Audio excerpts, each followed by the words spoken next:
مانسہرہ سے اوگی ہمارے بہت سے لوگ سفر کرتے ہوں گے، اور معمول کے مطابق میں بھی سفر کر رہا تھا تو سوچا کیوں نہ اس خوبصورتی کو کیمرے کی آنکھ میں محفوظ کیا جائے اور پھر ایک خوبصورت سے میسج کے ساتھ اس کو آگے ڈیلیور کیا جائے اور کچھ سوالات رکھ دیے جائیں کہ آخر کیا وجہ ہو سکتی ہے کہ آج کا ہر نوجوان پریشان ہے، گم سا ہے، اپنی دنیا میں مگن سا ہے اور خود کو ناکامیاب فیل کرتا ہے کہ ہم کامیاب نہیں ہیں اور ہمیں کامیابی چاہیے اور دنیا کی اس بھاگ دوڑ میں لگے ہوئے ہیں۔ دراصل میں نے جو نوٹ کیا ہے کہ ہماری یہ سوسائٹی، یہ کمیونٹی ایک دوسرے سے مقابلہ کرنے لگ گئی ہے، ایک دوسرے کی کاپی کرنے لگ گئی ہے،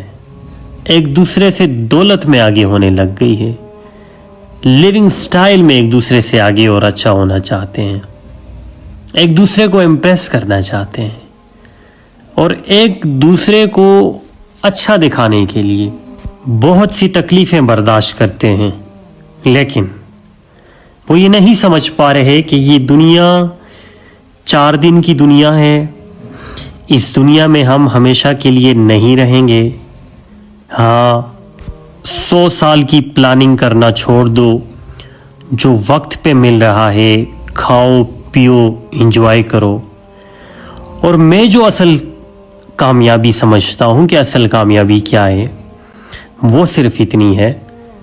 کہ اگر آپ سے آپ کے والدین، آپ کی ماں، آپ کا والد، آپ کے رشتہ دار، آپ کے دوست احباب خوش ہیں، اگر اور کوئی خوش ہے یا نہیں خوش، آپ کے والدین آپ سے خوش ہیں تو آپ ایک کامیاب ترین انسان ہیں۔ باقی ہمارا فرض یہ بنتا ہے کہ ہم سوچیں اس بات پر کہ اللہ پاک نے ہمیں اس دنیا میں پیدا کیوں کیا،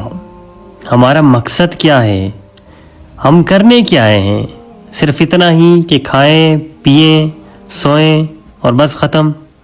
کمائیں اڑائیں؟ اصل مقصد کیا ہے ہماری زندگی کا؟ ہماری زندگی میں سکون کیوں نہیں ہے؟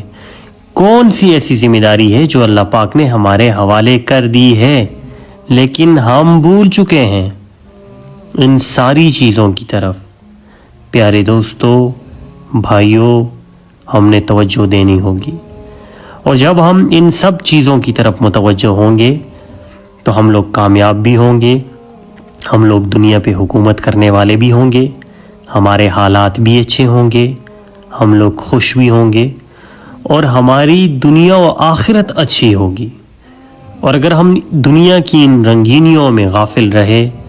تو ہمارے حالات مزید خراب ہوتے جائیں گے، نہ ہم دنیا کے رہیں گے اور نہ ہم اللہ پاک کو آخرت میں منہ دکھانے کے رہیں گے۔